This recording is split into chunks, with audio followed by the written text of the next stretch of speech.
Guys and dolls, I've got 3 videos for you to watch today, so I do.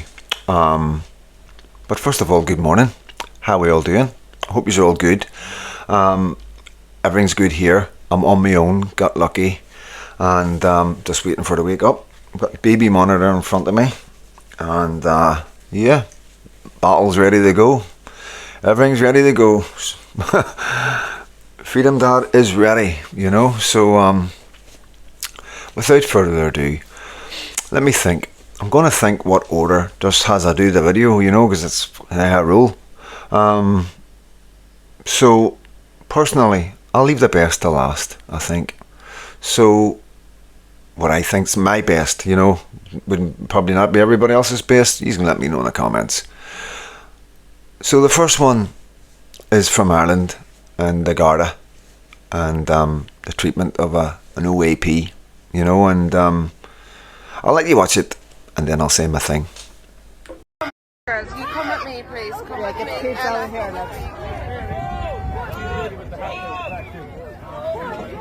What's wrong? What's the fucking wrong with you? Get every bit of it. Get every bit of it.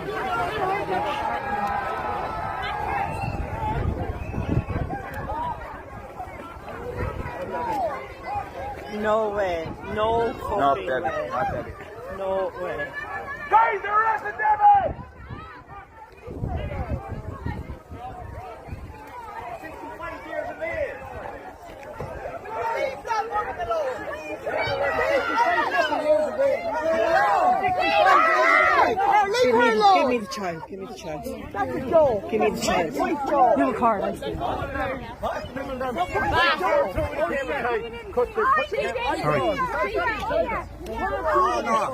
alone. Leave her alone. Oh, fuck off with your section. Have your section up your hole. Please don't. Guys, for fuck's sake. Oh, leave her alone. Leave her alone. Leave her alone. I am.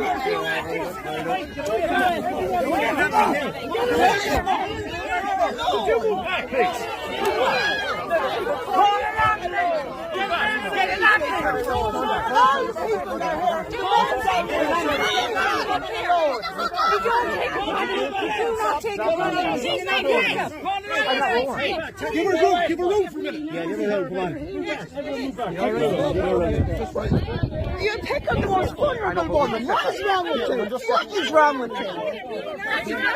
Well, give her the space. Oh, you better pray if you can arrest But you're the one standing on top of her. I'm not going on and just standing here. protecting her. But that guy was dragging, pulling over. Yeah.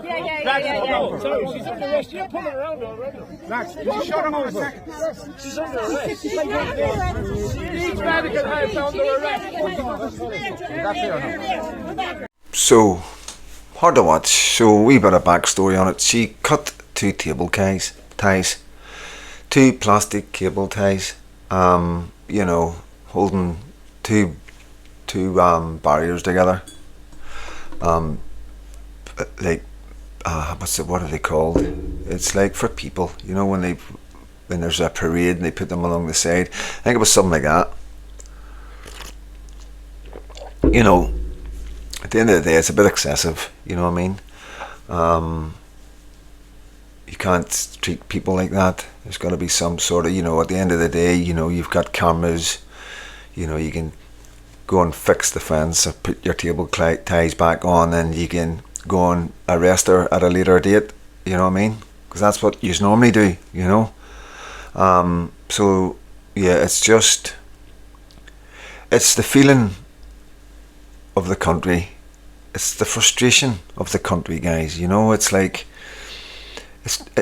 I'm not going to sit here and play devil's advocate or nothing, you know? I'm just going to give you my logical opinion, you know? I imagine the police officers are under a lot of stress, you know? I imagine they don't want to be doing what they're doing, and you will see a decline in police people wanting to join the police and people leaving the police, but you'll never know that. They'll never tell you that. That'll always be kept a big secret, you know? And maybe this is why we're seeing the Irish recruiting in foreign countries right now and going into certain places and asking people to join the police force, you know. And we've also seen evidence of an Afghani guy that was joined the police, and he was actually an extremist. He'd been seen supporting some sort of extremism, seen with AK-47s, I don't know, something along the lines, or supporting, you know, being a proper supporter of a prescribed terrorist organisation, you know. Because we don't know who these people are. This is the thing, you know. It's like you don't know who they are if they don't have ID, and even if they do have ID, it's quite possibly fake ID, because it's probably ID when it was given out when they were really young, and they're probably in their 20s and 30s now, so it'll be hard for people to say that's definitely not you, you know. So there's all sorts of problems created, and then once they're here for so long in any of our countries, then, you know, they will get citizenship, and then will be able to join the police. And as you see, they're all in the security jobs in London, you know, quite some really violent men. I've seen there's a audits, DJE audit. If you go to DJE audit, you know, I've met him and he's alright, you know. A couple of wee things don't sit right with him, but, you know, I'm going to speak to him about that when I see him, you know. I'm not going to just bring it out online and get his opinion and try and understand where he's coming from, you know. But, you know, because I will always bump into the guy. He's always at the demos and stuff like that, you know what I mean. So, and yeah, I like the guy, you know. But that would probably get you onto other audits, you know, like I can't mind all their names. I'm terrible for stuff like that, guys. But yeah, any audits, you know, you just put in audits, you know what I mean. You'll see them. They go about London, and they go about industrial sites, and they go about anywhere, you know what I mean. And when you see security, the most 99.9% that I've seen, especially with the hotels, because a lot of these audits do the hotel audits as well, and the security guys who have got security badges, you know, which means they're being employed in this country, come out and they're quite aggressive in most cases, you know. Quite a lot of cases I've seen them being quite aggressive.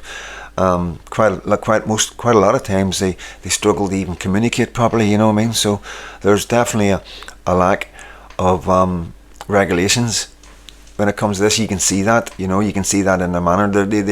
Some of these guys shouldn't be in positions like that, you know, and that's the next step to the police.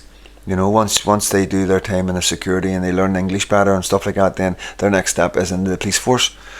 And this is what I always keep saying to you, like, guys, you know, this is a bit of evidence of, you know, Irish policemen behaving like this with Irish people, you know. But I don't see a future where it'll be, you know, if, like, I'm now playing devil's advocate. As you see, quite a lot of people talking about civil war, you know, and ridiculous, absolutely ridiculous, and quite damaging these videos to the actual to the cause, you know, to the goals of what patriots are trying to achieve in this country. Because if people are sitting back relaxed thinking, oh, we'll just have a civil war and we'll sort it out, then you're not going to do any other activism. You know, you're not going to get political, you're not going to get behind candidates, you're not going to go out and do a wee bit of grafting to get whoever you're supporting politically into power, you know, which can be done. You just need to believe in the person you're behind and relay that across the people in a manner that they understand, you know. And we have the truth, you see. We have the truth, we have the receipts, you know. You can't not be confident, guys, you know. So, you know, civil war is just a talk to keep us off focused of what truly needs to be done, you know. And that's the way I see that. But the thing is, you know, if it did, you know, people say, oh, our police wouldn't do this and our police wouldn't do that. You don't know who your police are going to be. So I wouldn't make any assumptions like that, guys, you know. Britain is changing very fast, very rapidly, right in front of our eyes. And my next video, believe, comes from a reform guy. But like I say, I've got no hate for anybody in reform. I'm disappointed, and as we go forward, when there's more knowledge and awareness out there, people that are still in reform, I will be really disappointed, and I'll be thinking that they got alternative motives, you know, 110%. You know, that's the way it'll be going forward. You know, if we don't get silenced, if we get silenced, then the game's a bogey. You know, the game's a bogey. It's done. You know, obviously you need to go out on the streets, and you know, but it's going to be hard work, very, very hard work. But X will explode. That's the main thing. X will get really big, you know, and so we'll always be there, you know. But it will get really, really difficult. The people won't get awareness. They won't know, you know. They'll just believe whatever Starmer says. So, saying that, believing whatever Starmer says. What's this? What I want to talk about first is the Ukraine conflict, because I think the Ukraine conflict is highlighting something very, very profoundly wrong that we all sense in this room. Keir Starmer just yesterday said if Vladimir Putin breaks a ceasefire, there will be serious trouble. You could see the venom in his eyes, right? You had, I think it was John Healey who said after the ceasefire, Ukraine had agreed to the ceasefire, John Healey stared down into the camera and he said, Putin, I say to President Putin, the ball is in your court. If you're serious about peace, let's see what you do. And you can imagine the Kremlin shaking in their boots, absolutely terrified at these great statesmen of Great Britain threatening Russia, right? But look at that. Why are we all laughing? Because we actually know the truth, right? We have an army that is depleted. We have an army that wouldn't even last more than 6 months in open combat. This isn't the coalition of the willing. This is the coalition of the deluded, right? And we all sense that. And there's another thing that's been going around. Conscription, that chilling word, conscription, right? And let's look at the situation. By 2035, about 25% of the British population will be first-generation migrants. Tell me which one of those would be willing to die for this country. If you have allegiances from elsewhere, which is perfectly natural and normal, are you going to die for this country? Of course you're not.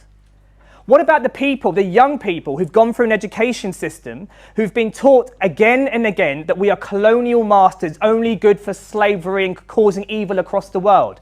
Are they going to lay down their life for this country? Right? What about the actual patriots who actually do want their country back but are smeared by their prime minister as far right? Are they going to die for this country? Britain is not ready for war. Britain has a sovereign debt crisis. 95% of our debt is up to GDP, right? We're in a sovereign debt crisis. We are deindustrializing for the sake of 1% of global carbon emissions. Why? Keir Starmer was at COP29. He was there and he said, we have to be a world leader, he said. But what other world leaders were with him? Ursula von der Leyen, Joe Biden, the French Prime Minister Macron, the Chancellor of Germany, no one was there. Do you know who was there next to Keir Starmer in COP29? The Taliban. That's it. The Taliban. So Keir Starmer, again, grandstanding before the world stage, declaring that we're going to deindustrialize to be a world leader next to the Taliban, right? That is the crisis and the comical situation that our country is in. And the thing that now is becoming more apparent than ever before is that it's not virtue that will make a country successful. It's not even values that make a country successful. It's strength. Strength is what makes a country successful. And right now, under a Labour government, under successive Tory governments, we have become weak and pathetic, and we are tugging at the skirt of America for everything. So, facts. Facts. That's all it is, facts. And that's the general feeling of everybody. The laughter you hear is the laughter I hear, you know. That's the general consensus of the British people. Everywhere. A joke. An absolute joke. And it's terrifying. It's absolutely terrifying, so it is. Before I go on to I want to add one in, so I do, and I don't think you'll mind this one. So this is a guy who was refused entry to a Reform conference, whatever it is, because he had a Tommy Robinson t-shirt on. So I'll let you hear what he's got to say, and then I'll add my reaction to that. So I'm here at the Reform UK meeting at the racecourse in Doncaster, and I've been refused entry because of my t-shirt that says free Tommy Robinson. This is the so-called patriotic alternative party for the people. Well, I've been refused entry for supporting a patriot who's in solitary confinement. Absolute madness. So guys, what do you say?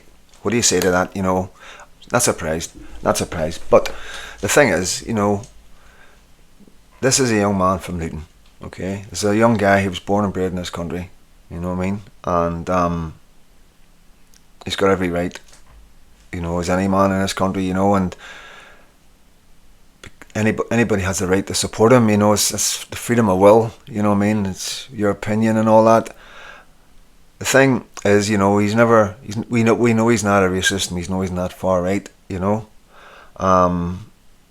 Yeah, he's got a criminal record, but we understand that now, you know what I mean? Everybody gets that, and we accept that, and we're moving on, you know what I mean? The people have judged him and moved on from it and forgive him and think he's worthy of listening to and watching and following and supporting the people, you know. So where does that leave us with reform? You know, you got to ask yourself these questions. Who else? You know, if it's a young Englishman born and bred in this country who's not a racist, he's not far right, you know, and you're not allowed to support him, who else do reform not want you supporting? Do you understand? Can you see when I say they're the new Labour? I think Dino Bean is pretty much cleared that up. You know, if you go on to watch his last few videos, you know, spend an hour, take a bit of time watching it, sharing them. That's the most important thing. You know, people aren't aware unless you share these things. People are oblivious. You know, if you can get these on Facebook, anywhere, any social media group, you know, you'll awaken somebody.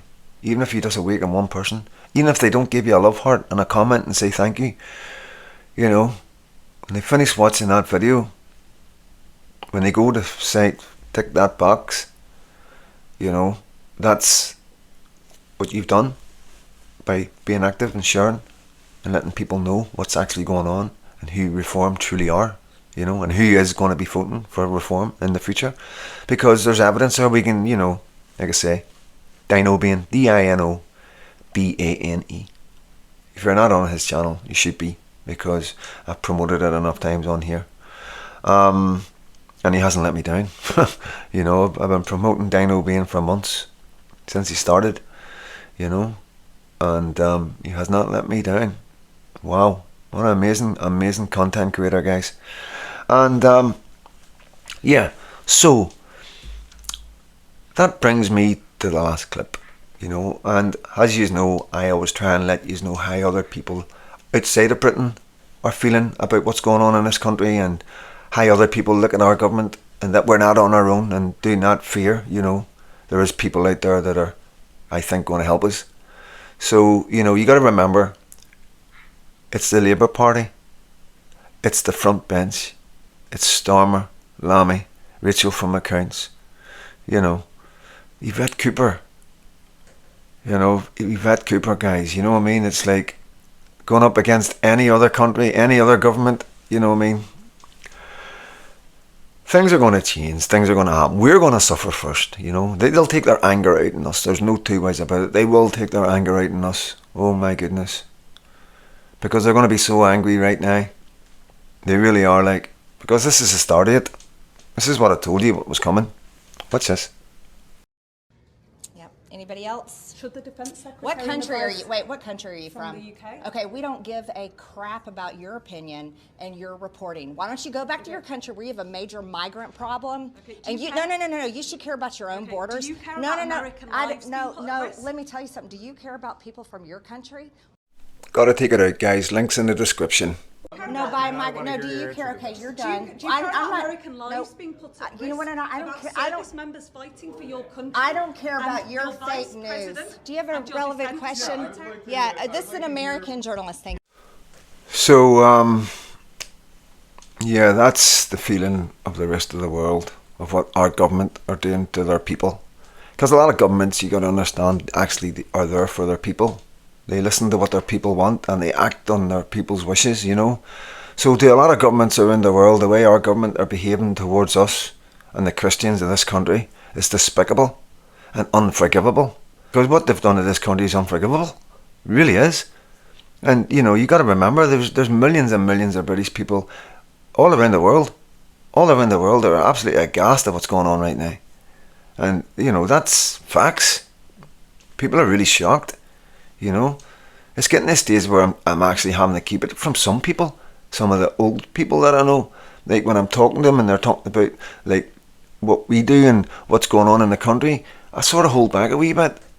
I really do, because it's too much for them. I don't want them sitting at night when they're on their own thinking that Christianity's being taken away from them, you know. Thinking about their grandchildren and their great-grandchildren and what their future's like, you know. So that's where I'm at, you know. That's how horrific this is. There's no exaggeration. This isn't for content, you know what I mean. This is the genuine fear of a man, you know, who loves his God, loves his faith, loves the Methodist Church, and I'm really concerned at what I see. Really, really concerned, because I want what I had from my daughter, you know. I want her to experience what I had, and it's as simple as that, you know. And yeah, it's hard work. Mentally, it's hard work. It really is hard work. But it gives me hope. It gives me hope when other people are speaking out for us, you know. And as you can tell, everybody knows the media is lying to everybody, you know, and it's serious. People are seeing that the media are actually lying to their people so they can keep going with an agenda that they have that is virtually going to destroy everything that we know, you know, everything that we know. So yeah, hope it gives you a wee bit of comfort to let you know that you're not on your own. We're not on our own. The whole world is watching us. The whole world is watching Labour Party. The whole world is watching exactly what's going on in Britain. And I don't think it's going to be allowed. I just don't think that what the Labour Party, the Bidens, Macron are trying to do to Western civilization without the consent of the people in their countries is not going to be allowed to continue much longer. I'm Freedom Dad, and God bless every one of you.